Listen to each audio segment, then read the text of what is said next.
It was a quiet evening, the kind where the house finally felt still after a long, noisy day. The kind of evening where thoughts get louder because there's nothing else left to drown them out. I was sitting on the edge of the couch, sorting through the leftover silence, when she came and sat next to me. My stepdaughter. She didn't say anything at first, just sat there close enough that I could feel her warmth, close enough that I knew something was coming. Her eyes weren't teary, but they held something heavy, something she hadn't been able to say out loud until that moment. We hadn't always been this close. When I first married her mother, she kept her distance, building walls with silence and short replies. I never pushed her. I knew blending families wasn't easy, and for a teenage girl whose world had already changed so much, I could only imagine how confusing my presence must have been. But over time things shifted. Small things like sharing a laugh at dinner or asking me for help with a school project. We found this strange rhythm, a quiet understanding that maybe we were both learning how to belong. So when she reached out and gently held my hand that night, it felt different. Not dramatic. Not forced. Just quiet and real. She looked at me, her voice barely above a whisper, and said, "This feels right, doesn't it?" My heart paused. I didn't know what she meant at first. Was it about the connection we had built over the months? Was it about finally feeling like a family after all the broken pieces we'd both carried in? I looked at her, trying to read more in her expression. She wasn't nervous. If anything, she looked relieved, like someone who had been carrying a secret too long and had finally let it go. And yet, there was something in the way she said those words that made me unsure of what came next. Was she searching for comfort? Was it an emotional moment of clarity? Or something more complicated that I hadn't prepared for? That one question, simple as it sounded, opened a door to so many possibilities. Our bond had grown stronger, no doubt.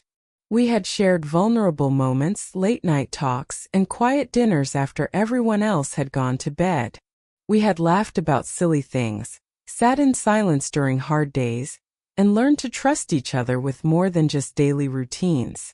But now, everything felt like it was shifting in a new direction, and I wasn't sure if I was ready to face where it might lead.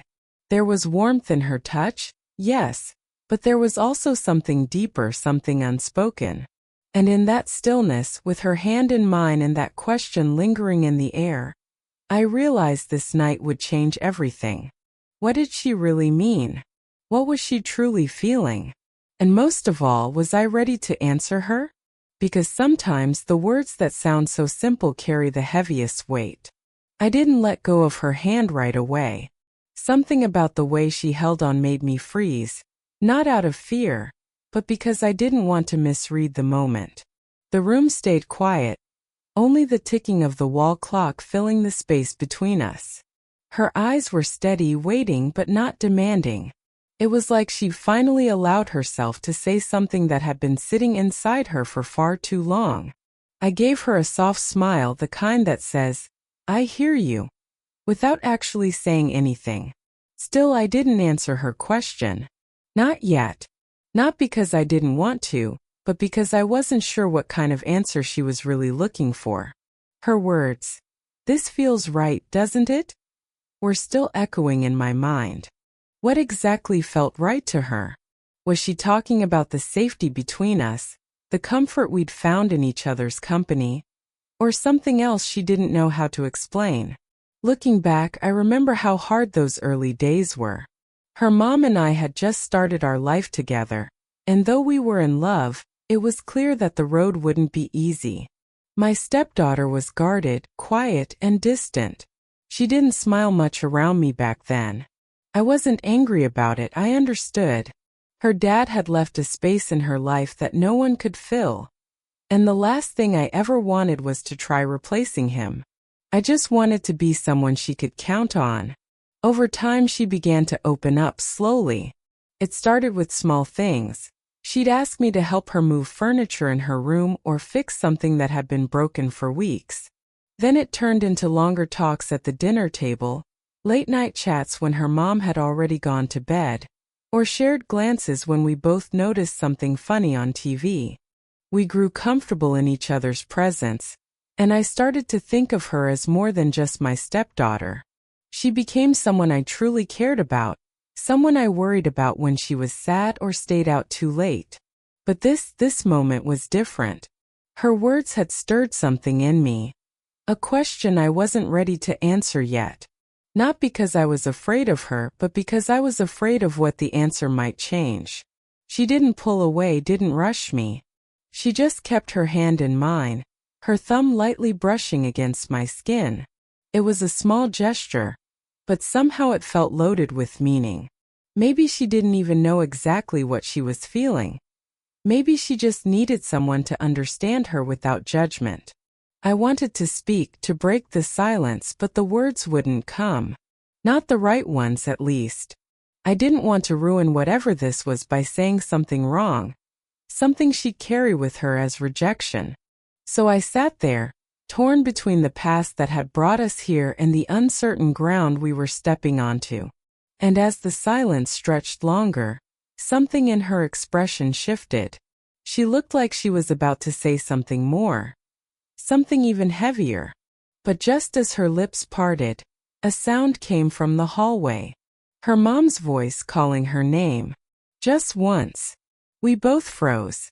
She let go of my hand, and in that instant the warmth was gone, replaced by a sudden chill in the air that neither of us acknowledged. But something had already changed, and we both knew it.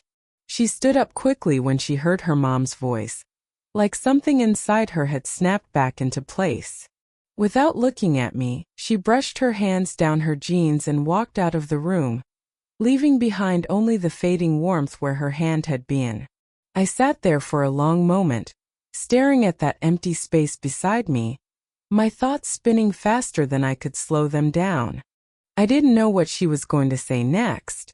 I didn't know if I wanted to know. But I couldn't deny something had shifted between us, subtle but deep.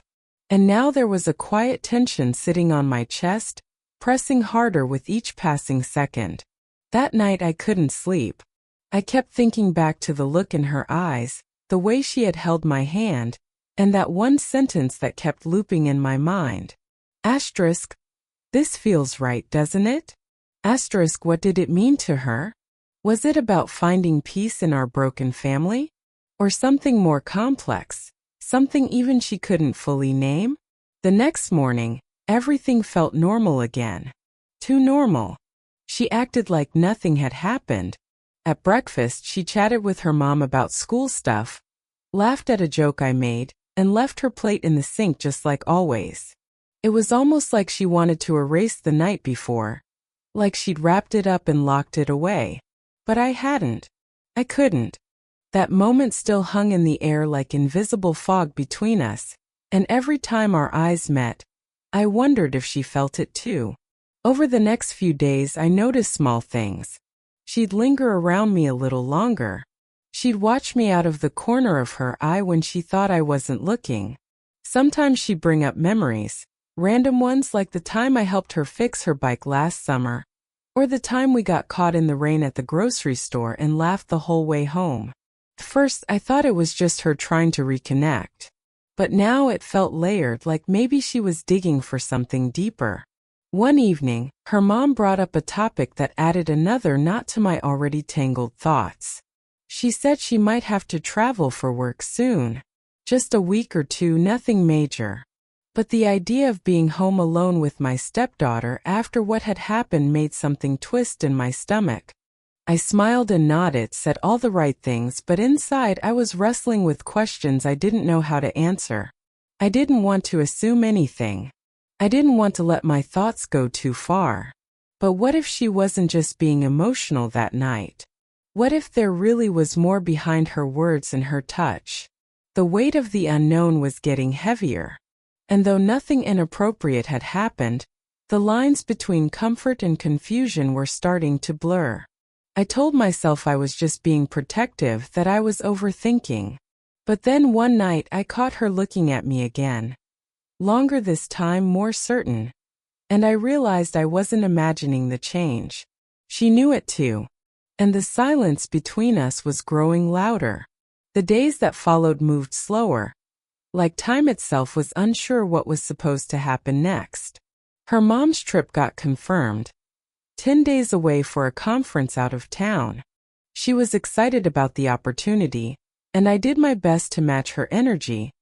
But something inside me tightened every time I thought about being alone with my stepdaughter again. Not because I didn't trust myself, but because I wasn't sure I understood what she was really feeling, or if she fully understood it herself.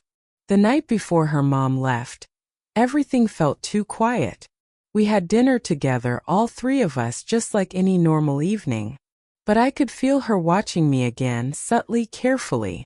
Her mom didn't notice a thing. She laughed, told stories from work, talked about her travel plans and how much she'd miss us both. I nodded and smiled when I needed to, but my mind was somewhere else entirely. Looping back to that night on the couch and the weight of that one question.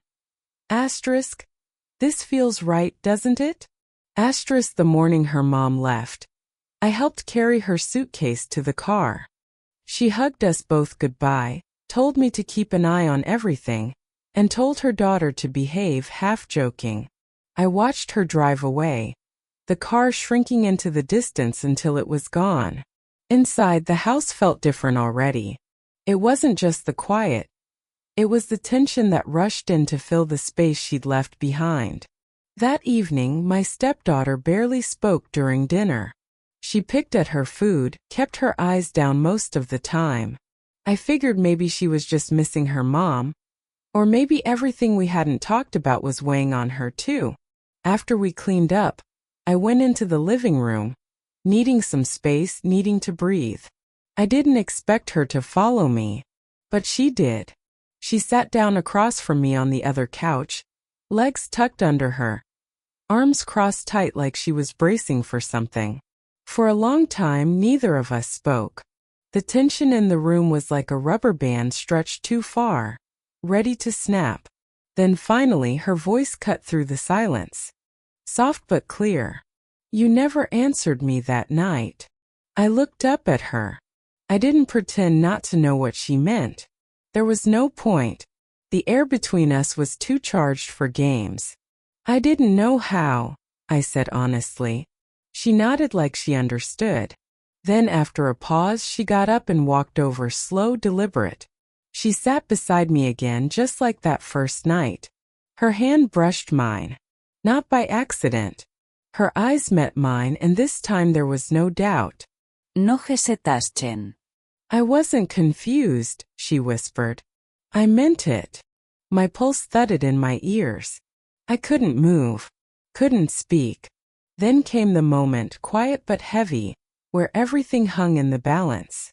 One decision, one word, one breath, and everything would change. I sat frozen, her words hanging between us like smoke. Asterisk, I wasn't confused. I meant it. Asterisk, my mind tried to catch up, tried to reason through what she just said, but nothing came out right. My heart was pounding, and I could feel the weight of the moment pressing down on everything, on the silence, on the air, on both of us. Before I could respond, before I could even gather a full thought, my phone lit up on the coffee table. A message from her mom. Asterisk, flight delayed. Might not leave until tomorrow morning. I'll keep you updated. Asterisk, I stared at the screen, that one sentence cracking through the pressure like a lightning bolt. She was still in town, maybe even close. And suddenly it felt like time had rewound itself, giving me one last chance to pull back. I turned the phone toward my stepdaughter, just enough for her to read it. She looked down, then back up at me, and something shifted in her face. Not fear, not embarrassment, but defiance. A quiet kind that said she wasn't backing down. You don't have to be scared, she said, softer now. I'm not trying to make things weird. I needed to say it out loud. I needed to know what you felt too. I opened my mouth, but nothing came out. My thoughts were too tangled. I couldn't tell if I was being cautious or cowardly, protective, or just plain lost. I did care about her deeply, but in a way I'd never put words to before. And now those blurry lines were catching up to me, asking for answers I didn't know how to give. Then the doorbell rang. We both jumped. She pulled back instantly, like the sound snapped her out of whatever she had just committed to. I stood up slowly, unsure who it could be at this hour. I wasn't expecting anyone. When I opened the door, I was met with a stranger. A young man, probably in his early 20s, looking nervous, fidgeting with the strap of his bag. His eyes darted behind me before settling on my face. Is she here?" he asked. I blinked. "Who?" He looked confused for a moment. "Emily. Your daughter. I mean stepdaughter." I turned slightly, saw her standing in the hallway, frozen. She hadn't moved, but her face had gone pale. I didn't think you'd actually come," she said, her voice low. He gave a half-smile. "You texted me. Said you needed to talk. That it was urgent." I looked back at her. She wouldn't meet my eyes now. Her hands were shaking. I stepped aside without saying anything, letting him in. Whatever was about to happen, it was clear I hadn't been told the whole story. And now whatever truth she had held back, it was standing right in our living room. The silence that followed was worse than before. A different kind of weight now. A new conflict forming right in front of me, pulling the rug out from under what I thought I understood. And for the first time I wondered, had I been part of someone else's story all along? The air was thick, like no one in the room was quite sure what to say next. Emily stood rooted in the hallway, her eyes locked on the guy now standing a few steps inside our living room. I looked between them, trying to piece things together without jumping to conclusions. My heart was still racing from everything that had happened just minutes before. Whatever this was, it clearly wasn't random. He broke the silence first. I didn't mean to make things awkward. I just thought, after your message, I thought you were in trouble or needed help. Emily swallowed hard, finally stepping forward. Her voice came out shaky but clear enough. I panicked. I didn't know what to do.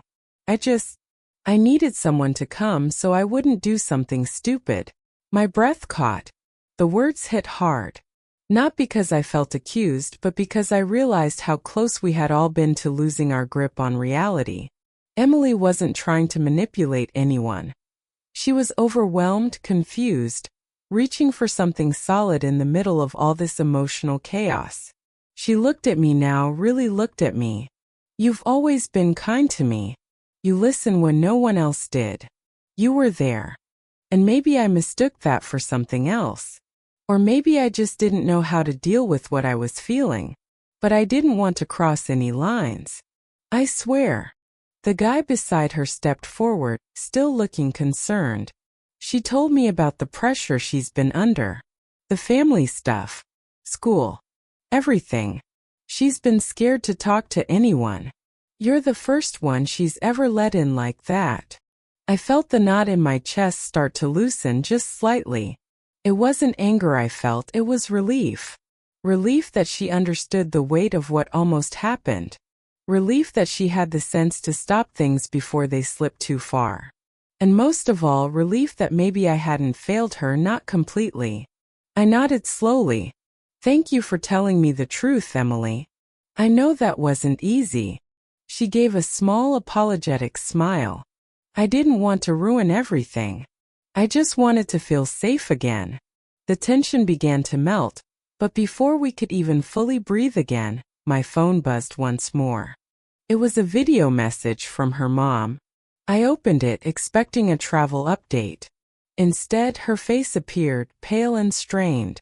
"I need to tell you something important," she said, her voice trembling. "There's something I've kept from you about Emily." I glanced up, pulse rising again. The message continued.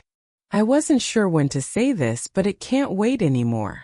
Emily's father, he's not who you think. And she's been hiding more than you know." The screen cut off there. Just static. I looked at Emily. Her face had gone pale again. That moment, just when we thought the storm had passed, everything shifted again. Because some truths don't just heal. Some open the next door. Emily didn't say anything at first. She stood still, her eyes wide and fixed on the phone in my hand like the words from her mother had pulled the floor out from under her. I could tell she knew exactly what was coming. Maybe not every detail, but enough to recognize that a long-buried truth was finally breaking through. Her silence said more than anything she could have spoken in that moment. I sat down slowly, the phone still in my hand, the screen now black. "Emily," I said quietly, "what did she mean?" She lowered herself onto the arm of the couch, her hands clasped tightly in her lap. "I think she was going to tell you the truth about my real dad. About what happened before she met you." I waited. She took a breath. "The man you thought was my father, he was never really around. He left early and Mom tried to cover that gap to give me a name, a story I could grow up with. But the real story is different. The truth is, the man who raised me for a few years when I was little, he wasn't a good person. He did things that hurt both of us. And when we finally got away from him, Mom promised we'd never talk about it again." Her voice cracked slightly, but she kept going. "But it stayed with me. The confusion. The fear. The constant second-guessing of every relationship. I guess that's why I started looking at you the way I did. Because you weren't like him. You were safe. You were consistent. I confused comfort with something else. It all started to make sense then. The tension, the blurred lines, the emotion behind her words that night on the couch. She hadn't been trying to create something wrong. She'd just been trying to feel something right for the first time in her life. And I hadn't seen how deep that wound went until now. I reached out, gently placing my hand over hers. "I wish you didn't have to carry that alone. But I'm glad you told me. And I'm still here, okay? That doesn't change." She nodded, eyes brimming but not falling. "Thank you." As the days passed, her mom returned, and the full story was finally shared. There were tears, long conversations, even some anger, but also healing. Emily started therapy, and with time the space between us found its balance again. Our home didn't fall apart. If anything, it became more honest, more real. And the strange moment we shared, the one that nearly crossed lines, became a turning point instead of a mistake. People search for connection in all kinds of ways. Sometimes it shows up confused, messy, unspoken. But what matters most is how we respond when the line between pain and comfort begins to blur. That night didn't break us. It taught us. It reminded me that love, in any form, is most powerful when it chooses understanding over reaction. And in the end, that's what helped us heal, not just as a family, but as people finding our way, one honest moment at a time.